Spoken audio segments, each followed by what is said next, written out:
अस्सलाम वालेकुम friends, agriculture online के साथ मैं हूं फ़र्रुख एजाज़। और आज की वीडियो में हम बात करेंगे गंदम के जो टारगेट्स हैं क्या वो अचीव हो सके हैं हुकूमतों की जानिब से या नहीं। उसी हवाले से तमाम तर डिटेल्स आपके साथ शेयर करेंगे। जैसा कि मैंने आपसे गुज़श्ता दिनों में शेयर भी किया था कि जैसे ही हुकूमती अदाद शुमार आते हैं तो आप तमाम दोस्तों के साथ वो शेयर करेंगे कि हुकूमतों ने जो टारगेट्स अपने सेट किए थे गंदम की ख़रीदारी के हवाले से कि क्या वो अचीव किए जा सके हैं या नहीं।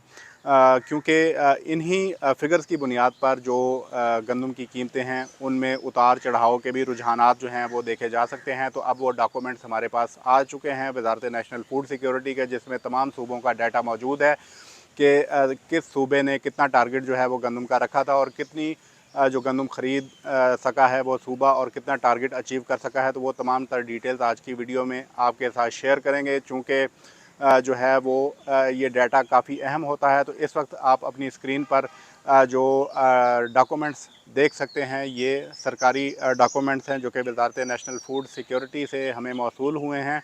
इसमें तमाम सूबों का जो डाटा है गंदम के टारगेट्स और ख़रीदारी के हवाले से वो दिया गया है। और इसमें ये भी बताया गया है कि कितने % जो है वो सूबे अपना टारगेट अचीव कर सके हैं। तो इसमें सबसे पहले आप इन डॉक्यूमेंट्स में देख सकते हैं कि पंजाब का डाटा दिया गया है, जिसमें ये बताया गया है कि पंजाब का जो गंदम ख़रीदारी का हदफ था साल 2023-24 के लिए वो 45 लाख मेट्रिक टन था। जबकि जो सूबा पंजाब है वो 35,91,244 मेट्रिक टन गंदम की ख़रीदारी कर सका है। और जो टारगेट सूबा पंजाब की जानिब से रखा गया था उसमें तकरीबन 80% जो टारगेट है उसको अचीव कर सका है सूबा पंजाब। और मैं आपको ये भी बताता चलूँ कि सबसे ज़्यादा जो टारगेट है वो सूबा पंजाब ने ही अचीव किया है। इसके बाद दूसरे नंबर पर बात कर लेते हैं सूबा सिंध के हवाले से। तो सूबा सिंध का इस साल के लिए गंदम ख़रीदारी का टारगेट 14 लाख मेट्रिक टन था, जिसमें से सिर्फ 6,83,919 मेट्रिक टन गंदम ख़रीदी जा सकी है। और सूबा सिंध ने 49% अपना जो टारगेट था उसको अचीव किया है। खैबर पख्तूनख्वा के हवाले से इसमें अभी फ़िलहाल कोई डाटा मौजूद नहीं है, ना शेयर किया गया है। चूँकि खैबर पख्तूनख्वा में जो गंदम है वो दूसरे सूबों से मंगवाई जाती है, तो इसलिए सूबा खैबर पख्तूनख्वा में जो है वो गंदम ख़रीदारी के हवाले से कोई हदफ अभी तक शो नहीं किया गया इस चार्ट में। इसके बाद बात कर लेते हैं बलूचिस्तान के हवाले से।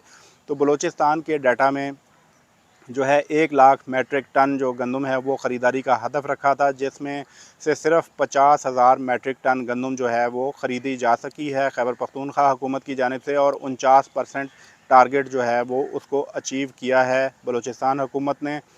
पास्को के हवाले से बात करें, पास्को वो इदारा है जो कि तमाम जो वफाकी इदारे हैं जिनमें फ़ोर्सेस भी शामिल हैं उनको गंदम फ़राहम करता है। इसके अलावा यूटिलिटी स्टोर्स को गंदम फ़राहम की जाती है पास्को की जानिब से।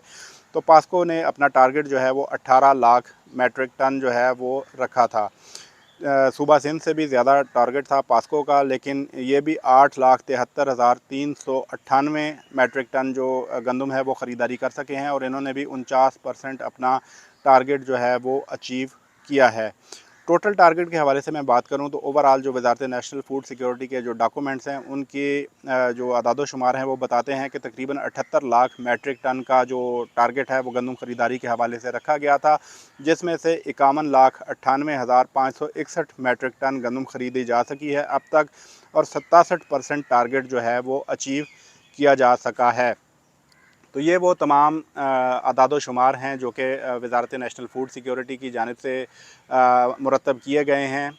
और अभी भी ख़रीदारी का सिलसिला जो है वो सूबों की जानिब से जारी है, लेकिन खातिर ख्वाह जो रिज़ल्ट्स हैं वो सूबों को मौसूल नहीं हो रहे हैं गंदम ख़रीदारी के हवाले से। वो भी उसकी भी कुछ वजूहात हैं, वो भी मैं आपके साथ शेयर करूँगा। लेकिन उससे कबल मैं आपको ये बताऊं कि तमाम सूबों में इस वक्त जो है वो गंदम की हार्वेस्ट जो है वो मुकम्मल हो चुकी है, लेकिन इसके बावजूद भी सूबे अपने जो टारगेट्स हैं उनको अचीव करने में नाकाम रहे हैं। तो उसकी वजूहात यही हैं कि मार्केट में गंदम की जो प्राइसेस हैं वो बढ़ने के हवाले से काफ़ी जो चांसेस हैं वो मौजूद हैं। गो कि गवर्नमेंट ऑफ पाकिस्तान ने इस साल गंदम की जो सपोर्ट प्राइस है उसको भी बढ़ाकर 3900 रुपये और 4000 रुपये पर 40 kg किया था, लेकिन इसके बावजूद भी गंदम के टारगेट्स जो हैं वो हासिल नहीं किए जा सके।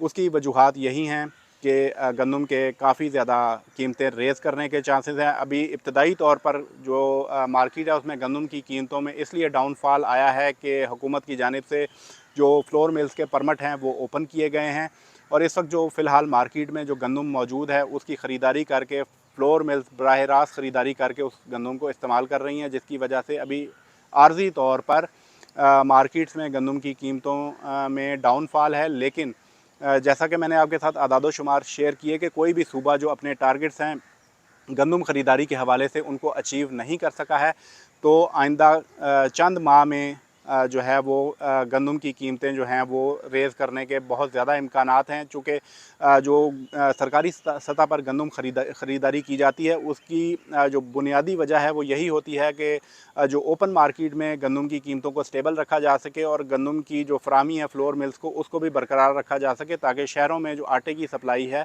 वो मुतासिर ना हो। लेकिन जब हुकूमतों के पास ही अपने जो स्टॉक्स हैं वो कंप्लीट नहीं होंगे, तो वो किस तरह से ये कहा जा सकता है कि वो मार्केट में गंदम की कीमतों को कंट्रोल करने में कामयाब हो सकते हैं। तो आदाद-ओ-शुमार मैंने आपको दिखा दिए कि कोई भी सूबा अपने टारगेट अचीव नहीं कर सका है, तो आइंदा कुछ माह में जब ओपन मार्केट में गंदम अवेलेबल नहीं होगी और फ्लोर मिल्स को जो परमिट इशू किए जा चुके हैं वो भी जब ख़त्म हो जाएंगे, तो उसके बाद एक बार फिर से मार्केट में गंदम की कीमतें रेज़ करना शुरू हो जाएंगी। जैसा कि आपने गुज़श्ता दिनों देखा कि डॉलर की कीमतों में भी एकदम से कमी आई थी, लेकिन उसके बाद दोबारा से ये कीमतें जो डॉलर की हैं वो इंक्रीज़ करना शुरू हो चुकी हैं। तो इसीलिए जो है वो गंदम की कीमतें भी जो हैं वो आर्ज़ी तौर पर कम हैं ओपन मार्केट में, लेकिन आइंदा चंद माह में जो गंदम की कीमतें हैं वो काफ़ी ज़्यादा बढ़ने के इम्कानात हैं। और यही वजह है कि इस साल लोगों ने जो कि अपनी गंदम को रख सकते थे उन्होंने हुकूमत को फ़रोख्त नहीं किया है और उन्होंने अपनी गंदम को अपने पास होल्ड किया है। गुज़श्ता साल की जो पैटर्न है उसको देखते हुए गुज़श्ता साल भी ये देखा गया कि 2200 रुपये पर 40 केजी में किसानों ने जो है वो गंदम सेल आउट की, और उसके बाद गंदम की कीमतें चली गईं 5000 प्लस में। और उसके उस तमाम तर पैटर्न से सबक सीखा है अब किसानों ने भी, और उन्होंने भी सिर्फ उतनी गंदम जो है वो सेल आउट की है कि जितनी उनकी ज़रूरियात पूरी कर सकती थी, और बाकी गंदम को उन्होंने अपने पास अभी तक रखा हुआ। और इसके साथ ही साथ इस साल दोबारा से जो स्टॉक माफिया है वो भी बहुत ज़्यादा उन्होंने इन्वेस्टमेंट की है गंदम में, चूँकि ईज़ी मनी है। गुज़श्ता साल जिस तरह से मैंने आपको बताया कि किसान जिसने मेहनत की थी उसको 2200 रुपये पर 40 केजी गंदम का रेट मिला, लेकिन जिन्होंने स्टॉक की उन्होंने 5000 प्लस में जो है उस गंदम को at the and sell out किया।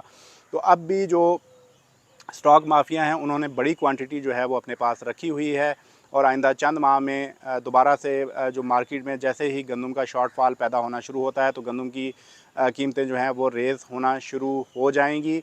हुकूमत के पास सिर्फ एक ही तरीका बचेगा कि जो अब आजकल बातचीत चल रही है रूस के साथ गंदम की बार्टर ट्रेड के हवाले से कि गंदम को कुछ मसनूआत दी जाएँ और उनसे गंदम ले ली जाए, तो इसी सूरत में ये हो सकता है कि हुकूमत अब गंदम की कीमतों को कंट्रोल रखने में कामयाब हो सके।